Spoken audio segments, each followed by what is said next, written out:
Hello, I thought I'd do a video where I basically talk about the authors I want/need to read. I know it's a bit of a background change, but I'm currently in my parents' dining room, which is where I do most of my Zoom schoolwork. I'm at university. It's where I do most of my uni stuff on Zoom and everything. So I feel like the camera is focusing on the background and not me. So if it goes in and out of focus, I'm really sorry. It's just clearly very eye-catching. But yeah, let's get into it. So the first one I've got is Christopher Isherwood, and I don't really know much about Christopher Isherwood. I do have though two of his books. One is Goodbye to Berlin and the other one is A Single Man. I initially got Goodbye to Berlin just before I went to Berlin, like 2.5 years ago now, and I haven't read it. I feel like he's quite a prolific writer. I've heard a lot of people talk about him. He's written a number of works, and I just think that I'm really interested in what he seems to write. The next one is Kazuo Ishiguro. I have Never Let Me Go, The Remains of the Day, and I think another one of his books. I can't remember which one it is, but my friend absolutely loves him so much, and I just think, you know what, she has great reading taste. I'm probably gonna actually really enjoy his works as well. I think he has a new one coming out in March as well, which I don't know if I'll enjoy, because I don't know if I like his writing style. I thought I had read Never Let Me Go, however I watched the trailer of the movie I think last week or 2 weeks ago now, and I was so confused. So I don't know if it's changed that much or if I actually am remembering reading the wrong book. So I kind of want to read his work just to straighten that out in my mind. I'm trying to change the camera so it focuses on me. Maybe if I waft my arms around more. The next author I have is Dolly Alderton. I got her Everything I Know About Love, I think it's called, a while ago, and I just never picked it up, and I think it would be really good for me to read. I think I'd really resonate with it, and I've seen the cover everywhere. It's that cover. If you see it, you'll know that you've seen it before, if that makes sense. This was everywhere, I think a few years ago.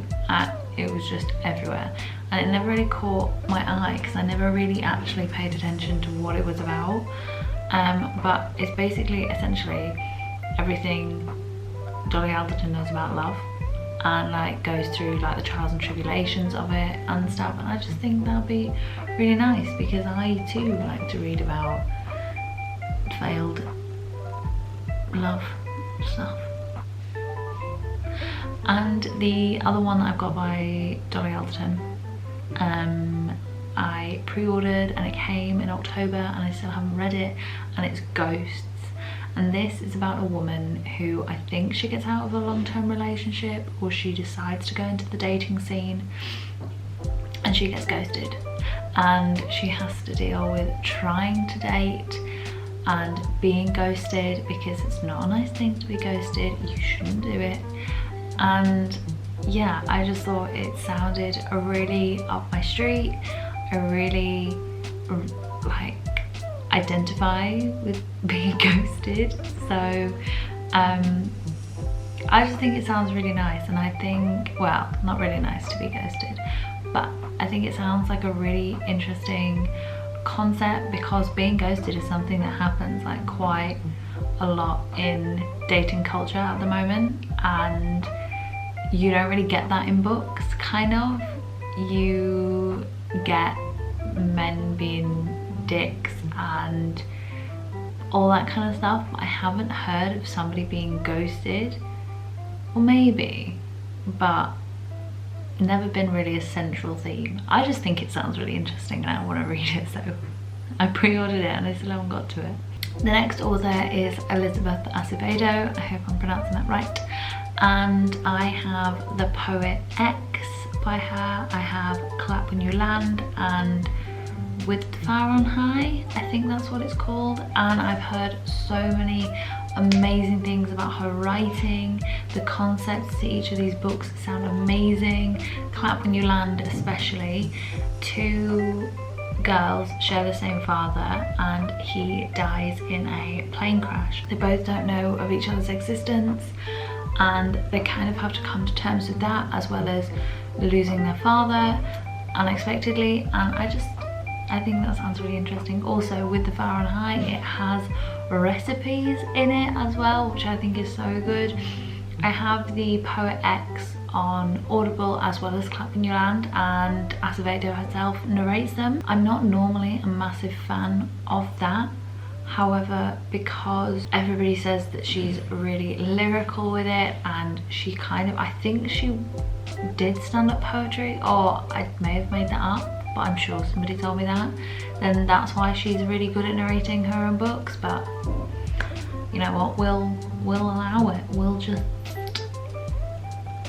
just listen to them. The next one I have is Kevin Kwan. I have the Crazy Rich Asians trilogy. I have all three, and I also have Sex and Vanity, published earlier this year, that I never got around to reading.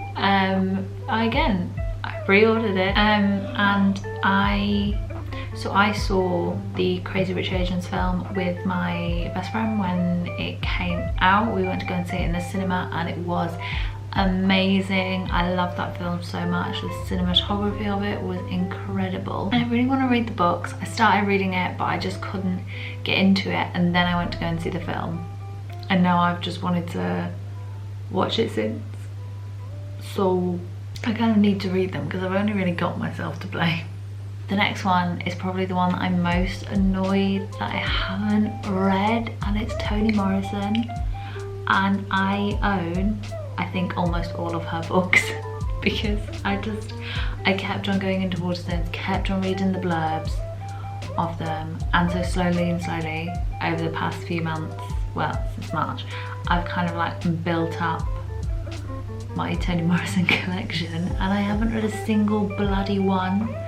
I think she seems like such a prolific writer. She's obviously Toni Morrison. Everybody's read Beloved, everybody's read Sula, everybody's read The Bluest Eye, and you know what, I haven't read any of them. I was concerned that I wouldn't be able to get into her writing. However, I heard that The Bluest Eye is the easiest one to get into to start with, and that's the one that intrigues me the most. It's about a girl called Pekala who is a young black girl, and she wishes she had blue eyes like her white classmates, because in her mind and in the minds of many people at that time, or that whiteness signified beauty, and so Pekala wished and wished for blue eyes. There's obviously more to it than that, but that is the basic premise of the book.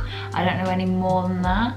I've heard I might cry, which honestly is quite possible. I do cry at a lot of things, but yeah, I just have so many, and I could list them all off and all the reasons why I want to read them, and I just haven't. So I really hope that I crack down and get to some of them because they sound bloody amazing. And the last author I want to talk about is James Baldwin.